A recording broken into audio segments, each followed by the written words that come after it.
ஆச்சி மசாலா. எந்த சமையலும் ருசி தேடும் ரகசியம் 20 ரூபாய். மல்லி மல்லி மல்லி மல்லி மல்லி.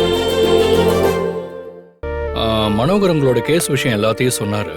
நான் கேள்விப்பட்ட வரைக்கும் அந்த தீபிகா மேடம் ரொம்ப ஸ்ட்ரைட் ஃபார்வர்டா, வெரி போல்ட். ஒரு கிரிமினல் அவங்க கிட்ட இருந்து தப்பிக்கவே முடியாது. ஒரு கிரைம் சம்பந்தப்பட்ட எல்லா எவிடன்சஸையும் பவர்ஃபுல்லா கலெக்ட் பண்ணி ஒரு கிரிமினலுக்கு தண்டனை வாங்கி கொடுக்கறதுல பெரிய எக்ஸ்பர்ட் அவங்க. ஆனா நல்லவங்கள டிஸ்டர்ப் பண்ணவே மாட்டாங்க. நாங்களும் அப்படிதான் சார் கேள்விப்பட்டோம். ஆனா எங்க விஷயத்துல அவங்க வேற மாதிரி நடந்துக்கிறாங்க. அப்படியா? என்ன பண்றாங்க? அது என்னன்னே தெரியல சார். மல்லிய பார்த்தாலே கரிச்சு கொட்டுறாங்க. ஆச்சரியமா இருக்கே நீங்க சொல்றது. எனக்கும் ஆச்சரியமா தான் சார் இருக்கு. நானும் அவங்கள பத்தி கேள்விப்பட்டேன் தான். கடவுள் நம்ம விஷயத்துல கண்ணை திறந்துட்டாருன்னு நம்பி கோவிலுக்கெல்லாம் போய் சாமிக்கு நன்றி சொல்லிட்டு போலீஸ் ஸ்டேஷனுக்கு போனேன். முதல் நாள் அவங்க என்கிட்ட பேசினதே ரொம்ப ரொம்ப ரஃப்பா இருந்துச்சு சார். சரி ஏதோ வேலை டென்ஷன் நினைச்சேன். அடுத்தடுத்த நாளுமே அவங்க அதே மாதிரி தான் நடந்துக்கிறாங்க. அப்படியா? நான் இந்த கேஸ அனலைஸ் பண்ண வரைக்கும் விஜயோ இல்ல நீங்களோ இந்த மர்டரை பண்ணல. ஆனா காரணமே இல்லாம உங்களை அரெஸ்ட் பண்றதுக்கு போலீஸ் ட்ரை பண்ணதுனால விஜய் இந்த பழியை ஏத்துக்கிட்டு அவரா ஜெயிலுக்குள்ள போயிட்டார். எனக்கு தெரிஞ்ச விஜயோட நோக்கம் போலீஸ் சரியான குற்றவாளியை தேடி போகணுங்கிறது தான். அத கூட புரிஞ்சுக்கலன்னா அவங்க என்ன நல்ல இன்ஸ்பெக்டர் சார். அதான் சார் எங்களுக்கும் ஆச்சரியமா இருக்கு. எங்களுக்கு தெரிஞ்ச விஷயத்தெல்லாம் நேர்ல சொல்லலாம்னு நாங்க ஸ்டேஷனுக்கு போனோம் சார். அப்பவும் எரிஞ்சு விழுந்து திட்டி அனுப்பிட்டாங்க.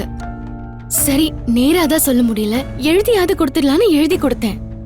அதையும் எங்க கண்ணு முன்னாடியே கிழிச்சு எரிஞ்சிட்டாங்க. Looks strange. நம்பவே முடியலங்க நீங்க சொல்றத. இந்த கேஸ்ல நமக்கு இருக்கிற ஒரே லாக் விஜய் அவரே முன் வந்து நான் தான் கொலை பண்ணேன்னு சொல்லியிருக்கிறது தான். அது சொன்னது மட்டும் இல்லாம வாக்குமூலம் வர கொடுத்திருக்காரு. ஒரு நல்ல போலீஸ் ஆபீசர் இந்த வாக்குமூலத்தெல்லாம் தூக்கி எறிஞ்சிட்டு உண்மையான குற்றவாளியை நோக்கி போயிருப்பாங்க. பட் அப்படி இல்லாம மனசுல வேற ஏதோ கணக்கு போட்டாங்கன்னா விஜய அவர் கொடுத்த வாக்குமூலத்தையே வச்சு ஃப்ரேம் பண்ணி அவரை உள்ள வச்சிட முடியும். அதுதான் சிக்கலா இருக்கு. என்ன பண்ணலாம் சார்? நீங்க தான் சார் ஏதாவது பண்ணணும். அவங்க ஒவ்வொரு நாளும் ஒரு மாதிரி நடந்துக்கிறாங்க. ஒரு நாள் என் கண்ணு முன்னாடியே அவங்க அவரை அடிச்சிட்டாங்க சார். மல்லி அழாத.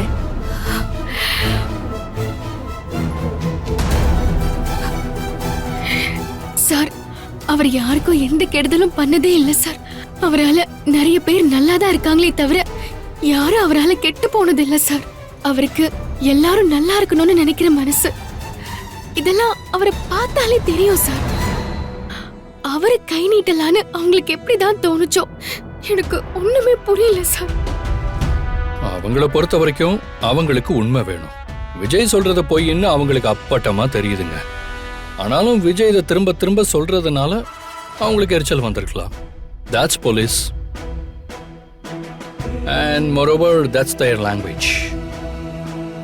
இனிமே அதை நினைச்செல்லாம் வருத்தப்படாதீங்க. சார் இப்ப என்ன சார் பண்ணலாம்? ஏதாவது ஒரு வழி பண்ணி விஜய் தம்பியை வெளியே கொண்டு வந்துருங்க சார். உங்களுக்கு கோவில் கட்டி கும்பிடுறோம் சார்.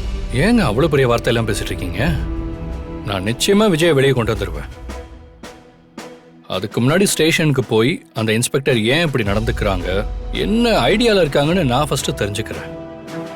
அதுக்கப்புறம் என்ன பண்ணலாம்னு நான் டிசைட் பண்றேன். அடுத்து நாங்க என்ன சார் பண்ணணும்?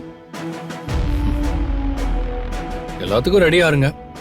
ஒன்னும் வரி பண்ணிக்காதீங்க, பாத்துக்கலாம். சரிங்க சார், நாங்க கிளம்புறோம். நாங்க வரோம் சார். தைரியமா இருங்க, பாத்துக்கலாம். வரோம் சார்.